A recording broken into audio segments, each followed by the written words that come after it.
Welcome to Juice 34 on Juice Cable and Internet. I'm your host, Christopher Manuel. We're here with Don McBride. How you doing, Don? All right, Chris.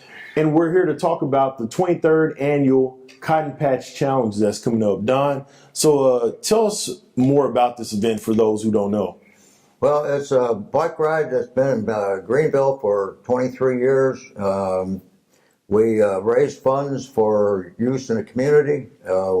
We raise funds from sponsors and also from the fees to ride the bike itself. Now, these funds net funds that we derive from the thing on the Rotary side, Greenville Rotary and the Caravide are partners in putting this bike ride on.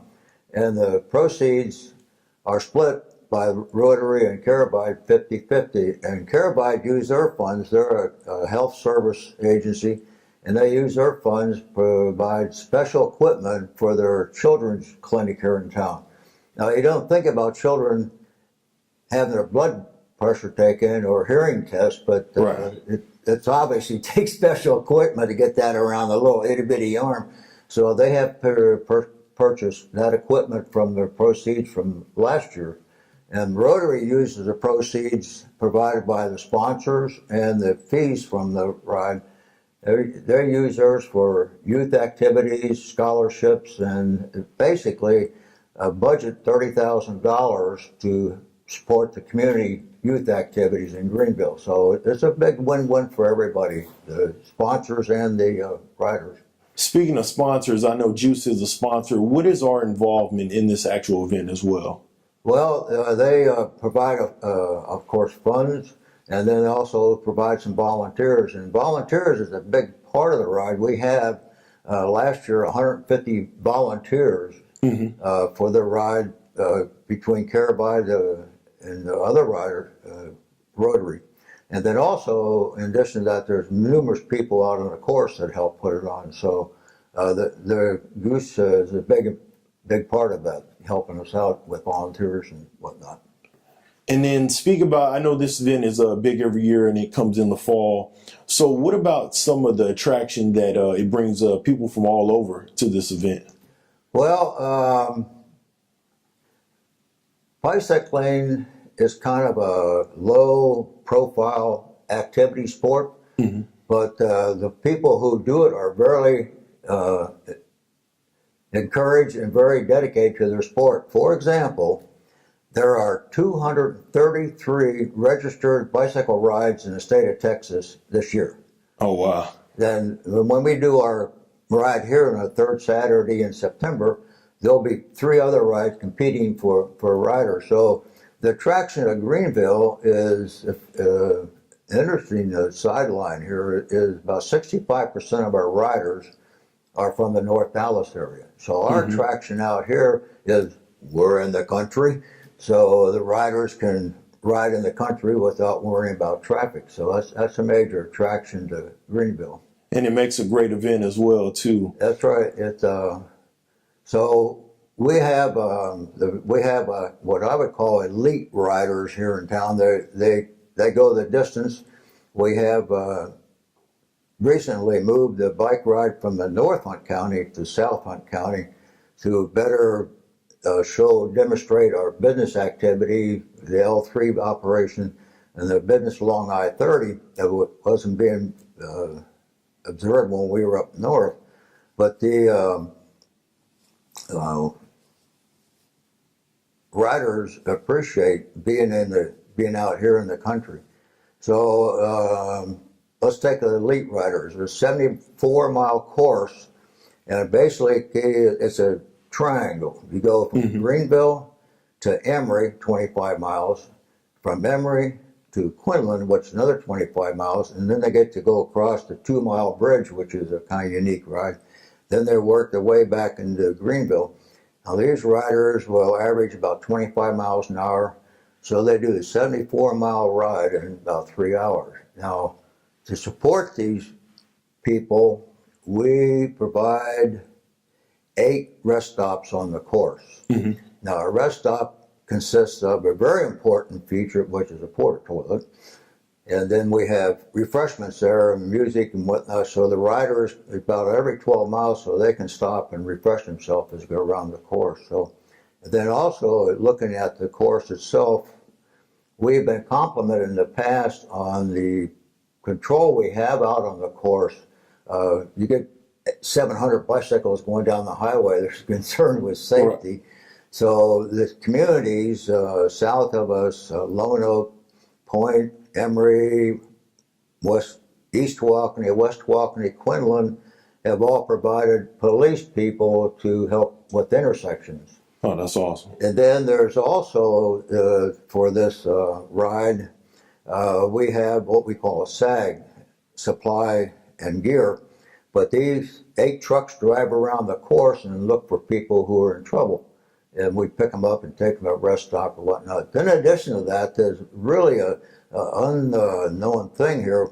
We have a shortwave group of people who provide basically a blanket over the whole course. Mm-hmm. Where somebody has trouble, there's somebody, a shortwave saying, calling a point and get them back on ride. Then also we have first responders around the course. So we have a very safe ride. We've got compliments on that in the past. So, and then also the fact that we are in the country, as I mentioned, that's a big plus for us.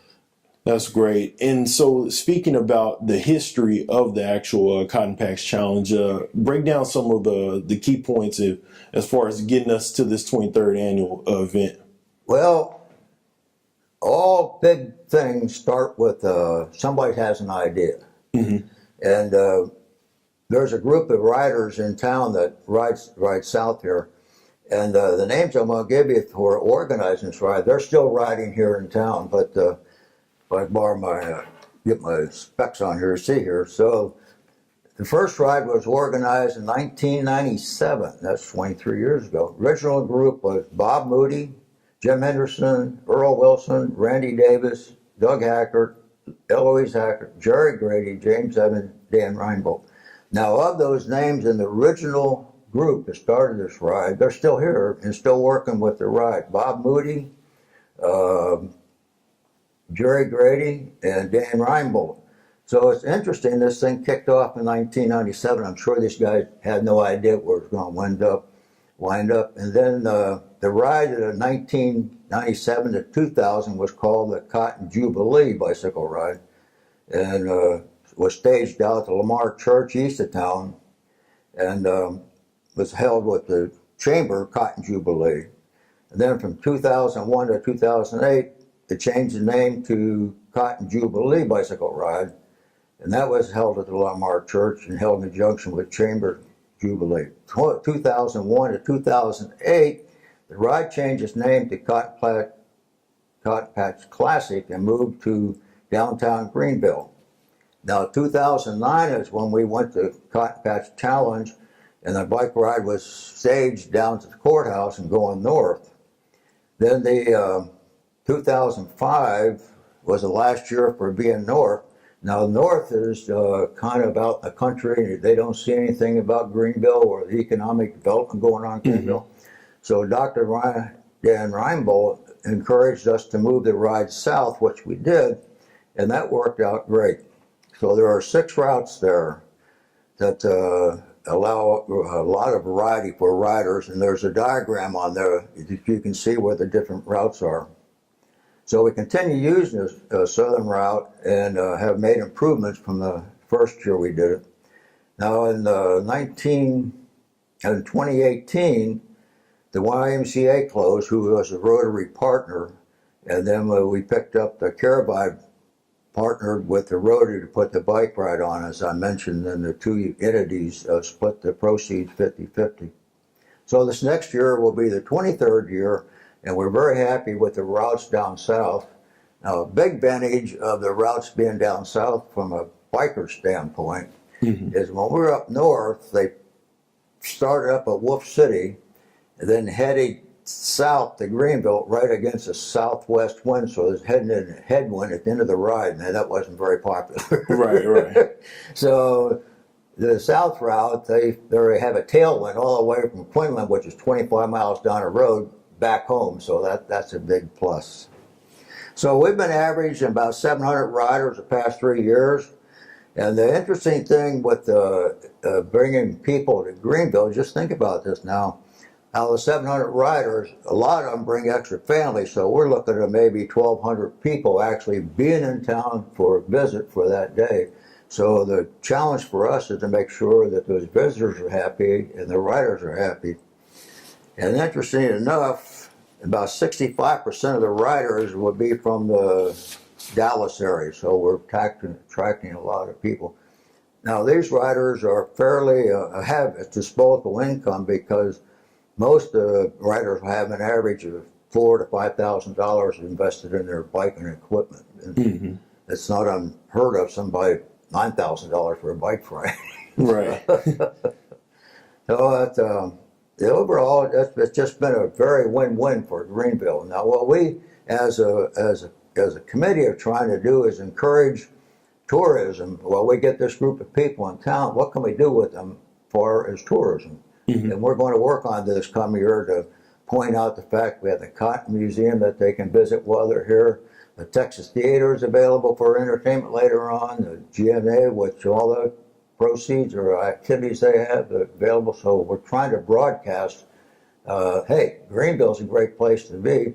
And if they're only in North Dallas, it's an hour plus to get here and do something. So, right, promoting a lot of businesses in downtown Greenville. Yeah, in fact, there are 13 restaurants within a 2-block walk from the ride start and finish line. So we're encouraging riders to, hey, have a bike downtown Greenville before you go home. So Don, before we get you out of here, what can people get? How can people get involved that are not involved right now as far as helping out with this event? Well, they can contact the Rotary or basically contact the Rotary, and they can contact me. Would be a good start. My phone number is 903-456-4343.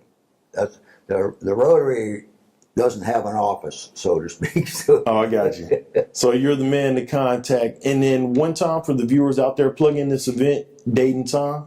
Well, the official kickoff of the bikers is 8 o'clock, September 21st at the courthouse. And we'll line them up on Stonewall Street going north, and they go a couple blocks. So volunteers, if they want to volunteer, there's activities start at 5:30 in the morning, parking. Registration starts at 6:30. We need help there. We have ambassadors downtown to help people out and answer questions. And then we have people out on the course itself. So there's a lot of opportunity. But the main thing is 8 o'clock, September 21st, we send 700 plus bicycles down Stonewall Street.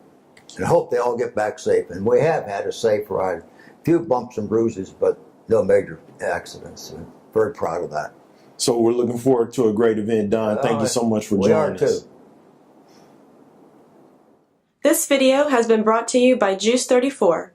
GEUS is your community-owned provider for electric, internet, cable TV, and true local programming.